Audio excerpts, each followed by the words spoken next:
I'm Jason Carter. Physical optimization defines my life. The day I was born, doctors nearly killed me with medical malpractice. They said I'd never walk. I've been proving them wrong for 35 years. It's easier than you think to obtain super optimal health. I've devoted my life to it, and with my help, you can too. I'm Jason Carter, and this is ENZYMENTAL.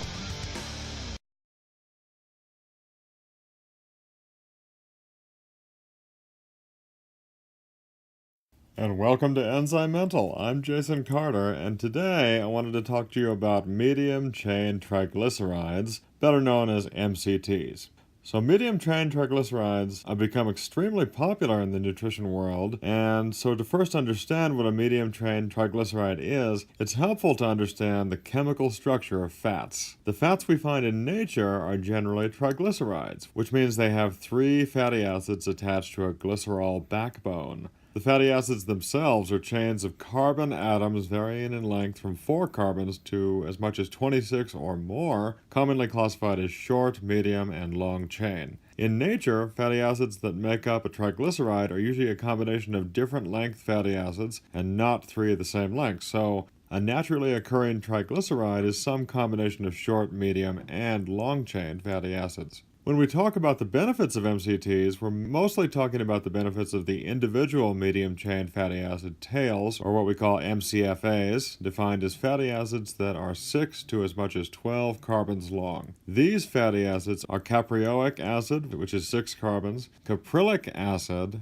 8 carbons, Caprylic Acid, 10 carbons, and lauric acid, 12 carbons. There is some debate whether lauric acid is a true medium-chain fatty acid, and we'll go over that more in a few minutes. Medium-chain fatty acids are unique because they are digested by the body differently than other length fatty acids, such as the omega-3s and omega-6 fatty acids and the oleic acid from olive oil. Their shorter structure makes them easier to break down in the intestines, and they require little to no bile. Also, they require no pancreatic lipase to be digested either, so they're a very easy fat to digest. Once absorbed, medium-chain fatty acids are transported directly to the liver, where they are preferentially metabolized to create energy. Medium-chain fatty acids can also easily enter the cells where they fuel energy production, and because medium-chain fatty acids are so easily used for energy, they are not readily stored as fat. While medium-chain fatty acids are found in many foods, including coconut oil, palm oil, butter, and full-fat dairy, and especially goat-based dairy, the amounts available from these foods tend to be pretty low. So, to concentrate the beneficial medium-chain fatty acids, manufacturers use a process called fractionation to separate the fatty acids from the glycerol backbone and then recombine them into triglycerides that are comprised only of medium-chain fatty acids. So these are the MCT oils that you'll find on health food store shelves, and generally the original sources of the medium-chain fatty acids are coconut and or palm oil. Caprylic acid and caprylic acid are usually the main medium-chain fatty acids found in MCT oil, and their proportions vary from manufacturer to manufacturer, of course. Caprylic acid is usually left out because it has a strong taste and it can cause a burning sensation in the throat and stomach, so most of the MCT products that you find will not have caprylic acid at all. So although lauric acid has many benefits, its slightly longer chain length, it's about 12 carbons there, results in it being digested and metabolized a little differently than the shorter medium-chain fatty acids. Lauric acid is probably more accurately thought of as an intermediate between the medium and long-chain fatty acids.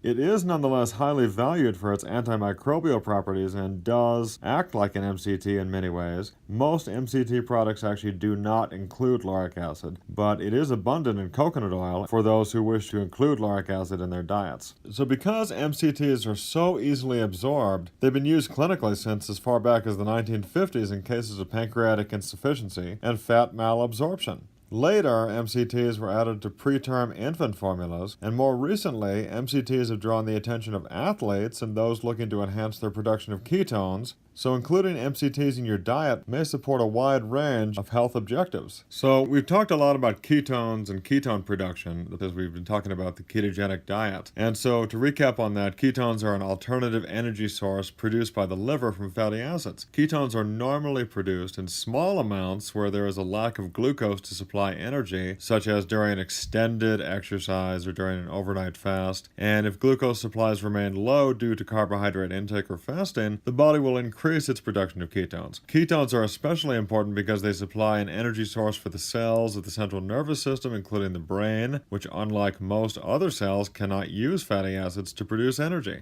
MCTs are converted to ketones in the liver even in the presence of some glucose, which means they provide ketones and the benefits that come from them without the need for a very low carbohydrate diet. Although the rise in blood ketone levels from MCT supplementation alone is much less dramatic than the rise seen on a ketogenic diet, one small human study estimated that daily MCT supplementation could supply ketones, contributing 8% to as much as 9% of brain energy. The shorter the medium chain fatty acid, the more quickly and fully it can be converted to ketones. So caprylic acid is converted the quickest and lauric acid is actually the slowest.